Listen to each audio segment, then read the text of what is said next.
ಕರ್ನಾಟಕದಲ್ಲಿ ಒಬ್ಬ ಹೆಣ್ಣು ಮಗಳು, ಒಬ್ಬ MLA, ಒಬ್ಬ ಮಿನಿಸ್ಟರ್ನ ಇದೇ ಬಿಜೆಪಿ ಸಿಟಿ ರವಿ ವೇಶ್ಯೆಗೆ ಹೋಲಿಸ್ತಾನೆ, ವೇಶ್ಯೆ ಅಂತ ಪಟ್ಟ ಕಟ್ತಾನೆ. ಏಯ್ ಸಿಟಿ, ಯಾರೋ ಹೇಳ್ಕೊಟ್ಟಿದ್ ನಿನ್ಗೆ? ವೇಶ್ಯೆ ಅಂತ ಹೇಳ್ಕೊಡಕ್ ಯಾರು ಹೇಳ್ಕೊಟ್ಟಿದ್ದು? ರಮೇಶ್ ಜಾರಕಿಹೊಳಿ ಹೇಳ್ಕೊಟ್ಟ? ಏಯ್ ಯಾವ ಸೀಮೆ ಒಕ್ಕಲಿಗನೋ ನೀನು?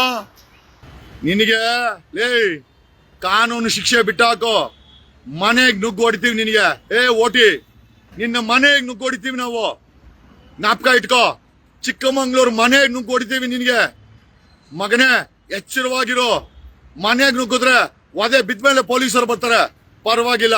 ನಿನಗೋಸ್ಕರ ಒದೆ ಹೊಡೆದು ನಾನು ಜೈಲಿಗೆ ಹೋಗಿ ರೆಡಿ ಇದ್ದೀನಿ. ನಾನು ಜೈಲಿಗೆ ಹೋಗಿ ರೆಡಿ ಇದ್ದೀನಲ್ಲಿ. ನಾನೇನು ಜೈಲನ್ನು ಫಸ್ಟ್ ಟೈಮ್ ನೋಡ್ತಾ ಇಲ್ಲ ಮಗನೇ. ಹೊಡೆದ್ರೆ ಆ ಬಾಯಲ್ಲಿರೋ 32 ಹಲ್ಲು, ಆ ಮೈಯಲ್ಲಿರೋ ಮೂಳೆಗಳ ಪುಡಿ ಆಡ್ಬೇಕು. ರಾಸ್ಕಲ್ ತಗೊಂಬಂದು ನೀನು ಮಗನೇ. ಒಬ್ಬ ಮಿನಿಸ್ಟರ್ನ ಅವಳ ಬ್ಯಾಕ್ ಗ್ರೌಂಡ್ ಬಗ್ಗೆ ಕೇಳೋ ರಮೇಶ್ ಜಾರಕಿಹೊಳಿಗೆ, ಹಲ್ಕಟ್ಗೆ. ಸಾಮಾನ್ ಮೇಲೆ ಹೆಜ್ಜೆ ಕೊಡ್ಬೇಕು ನನ್ನ ನಿನಗೆ. ಸಾಮಾನು ಹುಷಾರ್, ಅರ್ಥ ಆಯ್ತಾ? ಹುಷಾರಾಗಿರೋ ಮಗನೇ. ಕುಡಿಯಕ್ ಎಣ್ಣೆ ಪಾರ್ಟಿ ಕೊಟ್ಟ ಅಂತ ಕುಡ್ದು ಬಿಟ್ಟು ಬಾಯಿಗೆ ಬಂದಂಗ ಮಾತಾಡಿದ್ರೆ ಮಗನೇ, ಮೈಯಲ್ಲಿರೋ ಮೂಳೆಗಳು, ಬಾಯಲ್ಲಿರೋ ಹಲ್ಲುಗಳಿರಲ್ಲ ನಿನಗೆ. ನೆಕ್ಸ್ಟ್ ಟೈಮ್ ಮಾತಾಡಕ್ ಅಲ್ಲಿರಲ್ಲ ಮಗನೇ. ನಿನಗೆ ಹೊಡೆದು ಬಿಟ್ಟು ಬೇಕಾದ್ರೆ ಜೈಲು ಹೋಗಿ ಹಿಡಿದೀನಿ, ಆಮೇಲೆ ಜೈಲಲ್ಲೂ ಬಂದು ಹೊಡಿತೀನಿ ನಾನು.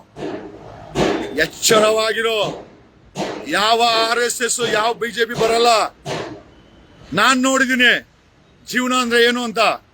ಕೋವಿಡ್ ಸಮಯದಲ್ಲಿ 30,000 ಜನ ಸತ್ತೋದ್ರು, ಯಾರು ಆಗಿಲ್ಲ.